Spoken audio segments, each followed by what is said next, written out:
Hello everyone, welcome to my new another blog. কেমন আছে সবাইকে ওয়েলকাম জানিয়ে শুরু করছি আজকের আমার নিউ ব্লগটি। আর আজকের ব্লগটি হচ্ছে আমরা যে গতকাল আমরা এখন হচ্ছে বাগানে যাচ্ছি, আনন্দধারা বহিছে ভুবনে।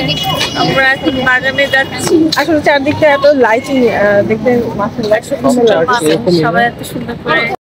এখন বাগানে চলে আসছি, আর এই যে বিউটিফুল বাগান, সুন্দর লাগতেছে চারিদিকটা। আই থিঙ্ক এটা রাতের বেলা আরো বেশি সুন্দর লাগবে। তো আমরা এখানে হচ্ছে আজকে রাত 9টা পর্যন্ত আসি অ্যান্ড তোমাদের সবটাই দেখাবো। দেখো বাগানে কি সুন্দর ফুল ফুটে আছে, এটা দেখে তো আমি একদম অস্থির হয়ে গেছিলাম যে এত সুন্দর। এটাকে মতো চেরি ফুল বলে, মেবি আমি ভুলও করতে পারি। তো ছোটো আন্টিকে কিছু ফুটেজ নিলাম, ছোটো আন্টি অনেক সুন্দর সুন্দর ছবি আসছে এখানে। অ্যান্ড ছোটো আন্টিকে ভীষণই সুন্দর লাগতেছিল লাল ড্রেসটাতে। অ্যান্ড আমিও বায়না করলাম যে আমাকেও কিছু ফুটেজ নিয়ে দাও, কারণ এত সুন্দর। খালুকে ডাকতেছিলাম, খালু বলে না দরকার নেই, আমার এখানে ফুলের সাথে আমি থাকবো না। তারপরে যে আমি চলে গেলাম অ্যান্ড আমাকেও খালামণি অনেক সুন্দর করে ভিডিও করে দিল। সত্যি ফুলগুলো দেখে না একদম খুব বেশি ভালো লাগতেছিল। শীতের দিনে এইটা একটা মজা, অনেক সুন্দর সুন্দর ফুল ফুটে। তো এরপরে আমরা খালা ভাগ্নি একটু নাচানাচি করতেছে এখানে, খালু ভিডিও করে দিচ্ছিল আমাদের। আর এখানে আসলে আমার ছোটো আন্টি আর ছোটো খালুকে একটু থ্যাঙ্কস দিতে চাই, কারণ ওদের জন্য আসলে আমাদের অনেক জায়গায় ঘোরা হয়। অ্যান্ড থ্যাংক ইউ ছোটো আন্টি অ্যান্ড ছোটো খালু, এত সুন্দর সুন্দর ট্রিপ দেওয়ার জন্য আমাদের। আর এখানে হচ্ছে তারা মামা ভাগ্নি খেলাধুলা করতেছে, নুরাজ বাবু আর জাল বাবু, ওরাও অনেক বেশি মজা করতেছিল, কারণ এরকম একটা মাঠের মধ্যে চারদিকটা হচ্ছে লাইটিং করা। আচ্ছা ঠিক আছে, আমরা তো গিয়েছি জাস্ট ঘুরতে। আমরা তো আসলে আমরা যেহেতু মুসলিম কান্ট্রির মানুষ, আমরা মুসলমান, আমরা জাস্ট এটাকে একটা ঘোরার জায়গা হিসেবে বেছে নিয়েছিলাম।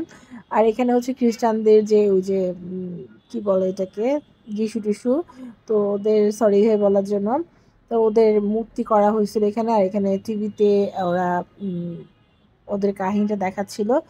তো এই বলতে বলতে হচ্ছে রাত্রি নেমে গেল। এরপর আমরা লাইটিংটা খুব বেশি সুন্দর লাগতেছিল। তো ছোট আন্টি বললো যে এইদিকে আমরা লাইট করা আছে, এখানে আমাদের একটু ভিডিও নিয়ে নেই। তো আন্টি হেঁটে আসতেছিল অ্যান্ড আমি করতেছিলাম। আসলে তখন আমার ফোনের কি ছিল জানি না, মাঝে মাঝে দূরে থেকে নাকি শীতের মধ্যে এরকম হয়েছিল, ফ্ল্যাশটা চলে যাচ্ছিল বারবার। আর তারপর ট্রাই করছি যতটুকু পারা গেছে। এরপরে আমি চলে গেলাম, আন্টি যেখানে ভিডিও করে আমিও সেখানে করি, মজাই হচ্ছিল। এরপরে আমি চলে গেলাম অ্যান্ড আন্টি আমাকে করে দিল, ভালো লাগতেছিল। আসলে সব কিছু মিলে এনভায়রনমেন্টটা এত জোশ ছিল। আর শীতের রাত্রে এরকম লাইট করার পুরো মাঠ, সবাই আশেপাশে সবাইকে দেখা যাচ্ছে সাজুগুজু করে আসছে, একটা ফুর্তি একটা ভাইব ছিল সবার মধ্যে। এরপরে এই তো ভিডিও টিডিও করার পরে হচ্ছে আমরা এখান থেকে চলে যাব, হচ্ছে আমাদের একটু ক্ষুধা লেগে গেছে, তো সেটা আমরা নেক্সট ব্লগে দেখাবো। তো পুরোটা আবার একটু সুন্দর করে ভিডিও করে নিলাম অ্যান্ড এখন আমরা গুটি পায়ে বেরোচ্ছি গির্জা থেকে। তো এই তো আমাদের আজকের ভিডিওটা তোমাদের সবার কেমন লাগলো অবশ্যই জানাবে। দেখো কি সুন্দর করে সাজানো আছে সবটা। এখন হচ্ছে রাত্রিবেলা, তো এখন আরও বেশি সুন্দর লাগতেছিল। তো আমি পুরোটাই ভিডিও করছি, যতটুকু পারছি অতটুকু ভিডিও করছি। আর একটা জায়গায় খুব সুন্দর করে ম্যারি ক্রিসমাসটা খুব সুন্দর করে লেখা ছিল, সেটাও তোমাদের দেখাবো, একটু পরে আসবে সেটা। এরপর এই তো আমি ভিডিও করতে আসলে এখন আমরা বেরোচ্ছি, হ্যাঁ বেরো হচ্ছি আর ভিডিওটা করতেছি। এই যে বলছিলাম যে মেরি ক্রিসমাস লেখা, এটাই হচ্ছে খুব সুন্দর করে মেরি ক্রিসমাসটা ওখানে লেখা। বাট মেরি ক্রিসমাস ট্রিটা আমি ওভাবে কোথাও পেলাম না, তাহলে ভিডিও করতাম। বা জিঙ্গেল বেল বা কি বলে এটাকে, একটা যে বুড়া টাইপের লোক থাকে, তাকে আমি পাইনি।